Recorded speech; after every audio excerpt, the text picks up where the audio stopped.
It was a cold Tuesday night in the winter of 1984, and the Beacon Theater in New York was nearly full. George Carlin had been on stage for almost 20 minutes, and the room belonged to him. That warm, rolling laughter, the kind that comes when a crowd trusts a man completely, moved through the seats like a tide. He stood there in his black shirt and black jeans, microphone in hand, 47 years old, sharp and certain, every word landing exactly where he wanted it. And then he saw her. Third row, just left of center. An older woman, silver hair pinned back, wearing a good wool coat she had not taken off. Everyone around her was laughing. She was not. She sat perfectly still, her hands folded in her lap, and her eyes were wet. Not sobbing, nothing so loud as that, just the quiet kind of crying that leaks out of people who have run out of the strength to hold it in.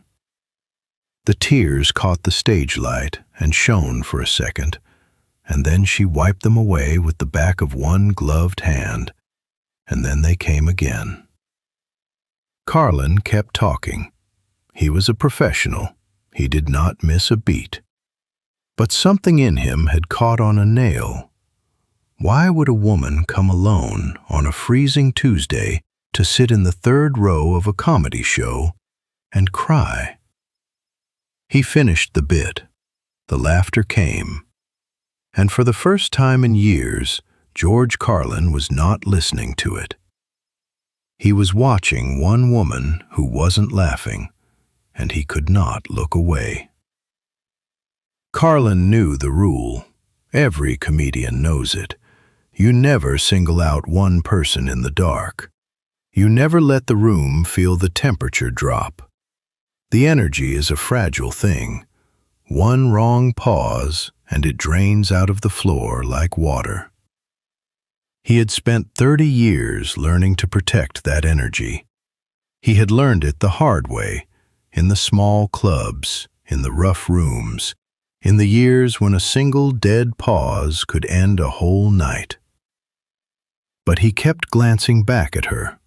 Between jokes, in the half-second of blackness behind his own eyes, he saw the folded hands, the untouched coat, the wet shine on her cheek that she kept quietly wiping away with one gloved thumb. There was an empty seat beside her. That was the detail that undid him. In a nearly sold-out house, on a Tuesday, she had an empty seat right beside her, and she had not let anyone take it.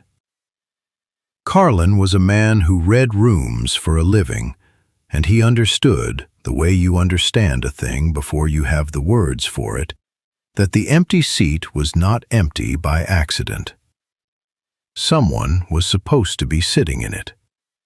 And a man does not buy the seat beside him and leave it empty in a crowded theater unless that seat belongs to someone he cannot replace. He got through 3 more minutes of material. He heard himself say the words. He heard the laughter answer. The audience never knew anything was wrong. But inside, the comedian had already stopped performing. He was just a man now, standing in a spotlight, trying to decide whether to break the most important rule of his own profession for a stranger he had never met. Then he set it up, quietly, carefully, the way you approach something that might shatter. To understand what happened next, you have to understand where Carlin was in 1984. He was no longer the clean-cut young comedian in a suit and tie who had once done clever little routines on early television. That man was long gone. By 1984, he had already been arrested for saying 7 words on a stage in Milwaukee. He had already reinvented himself twice. He had already been to the edge of his own life and come back. The heart trouble, the hard years, the nights that blurred together. On stage, he was armor and blade. He took language apart. He took hypocrisy apart. He talked about death, about God, about the small lies people tell just to get through the day. Audiences came to see a man who feared nothing and spared nothing. What almost no one in that theater knew was that the sharpest comedian in America was also one of its most tender men. A man who noticed things, who remembered faces, who carried other people's sorrow home with him and could not set it down. He hid that. It did not fit the act.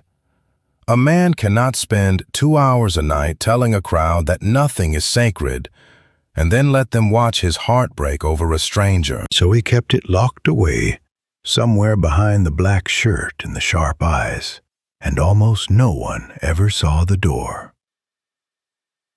But the woman in the third row had just walked straight through the armor without saying a single word. And now Carlin had a decision to make, one that had nothing to do with comedy. Because a performer has exactly 2 choices when he sees someone breaking in his audience. He can look away and protect the show, or he can do the one thing no comedian is ever supposed to do. She spoke so softly that Carlin came to the very front of the stage and knelt down at the edge of it to hear her. Her name was Margaret.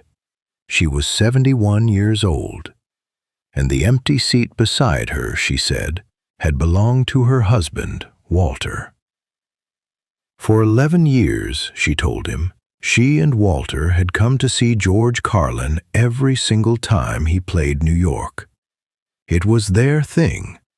Walter would laugh so hard he'd have to take his glasses off and wipe his eyes. They had tickets to this very show. They had bought them back in the fall. Walter had died in November. 6 weeks. He had been gone only 6 weeks.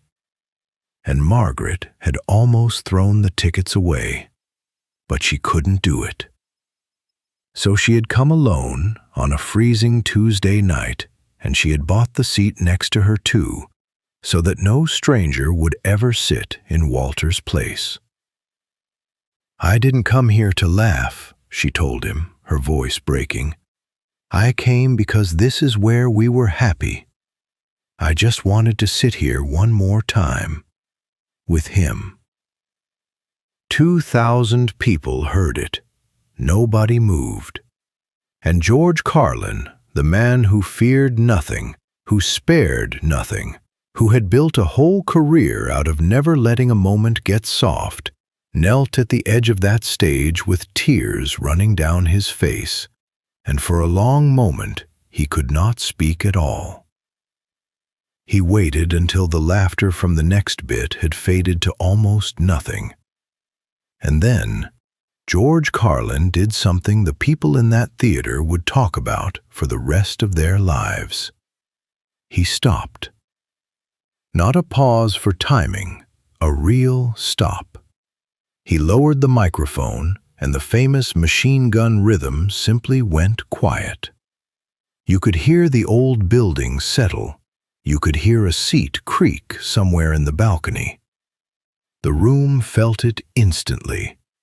2,000 people who had been laughing a second earlier went still, the way a crowd goes still when it senses something real is about to happen, and no one has told them what. Carlin looked down at the woman in the third row, and gently, so gently that the microphone almost didn't catch it, he said, "Ma'am, you've been crying since I walked out here." The whole theater turned. The woman froze, caught, her hand halfway to her cheek. Anyone else in his position would have wanted to disappear, But Carlin was not pointing at her the way a bully points. His voice had changed completely. The blade was gone. "I'm not going to make a joke," he said. "I just want to know if you're all right." And in the silence that followed, in front of 2,000 strangers, the woman in the good wool coat began, very quietly, to answer. What she said stopped George Carlin cold. When the show ended that night, George Carlin did not go straight backstage the way he always did. He came down off the stage. He walked to the third row in front of everyone, and he sat down for a minute in the empty seat, in Walter's seat, right next to Margaret. Nobody heard what he said to her. That part he kept. But people who were there said he held her hand, and that he stayed until the ushers had begun their sweep of the aisles, and the theater had almost emptied out, and that when he finally stood up, he helped her into her coat the way a son helps his mother, and walked her part way up the aisle before he let her go. Margaret went home that night with something she had not had in 6 long weeks. Not her husband. Nothing on this earth could give her that. But proof that the happiness had been real. Proof that 11 years of laughter don't simply disappear just because the man beside you does.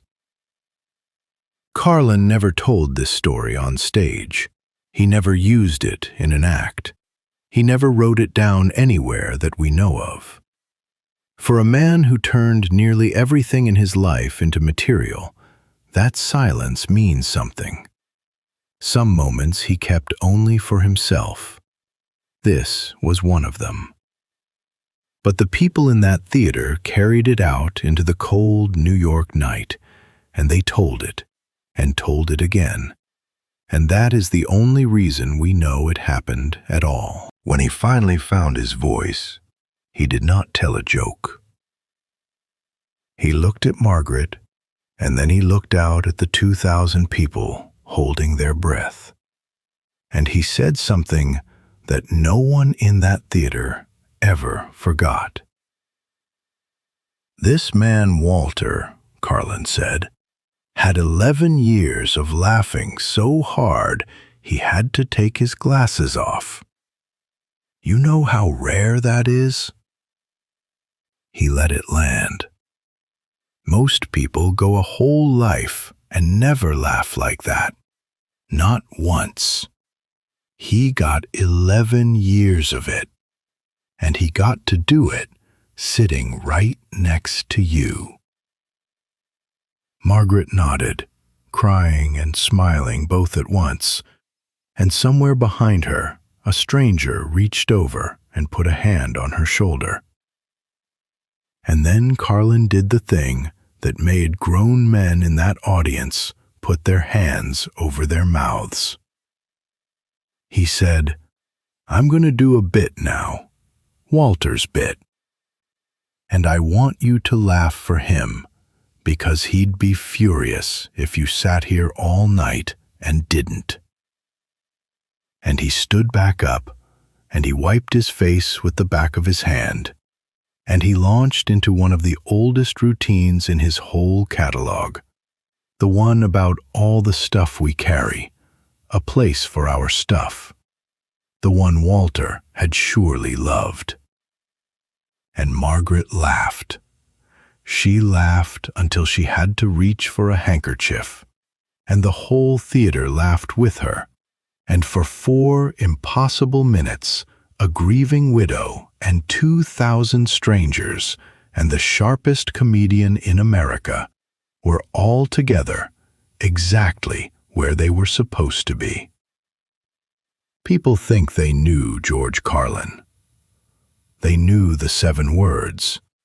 They knew the anger, the brilliance, the man who stood alone against the whole soft machinery of American politeness and refused to blink. That George Carlin was real. But there was another one, the one who knelt at the edge of a stage for a stranger named Margaret, who saw one woman's grief in a room of 2,000 laughing faces and decided that she mattered more than the show. That was the man behind the man. He spent his whole life telling us the truth about death, about how we hide from it, dress it up in soft words, pretend it isn't coming for every last one of us. He made it funny because that was the only way he knew to make it bearable.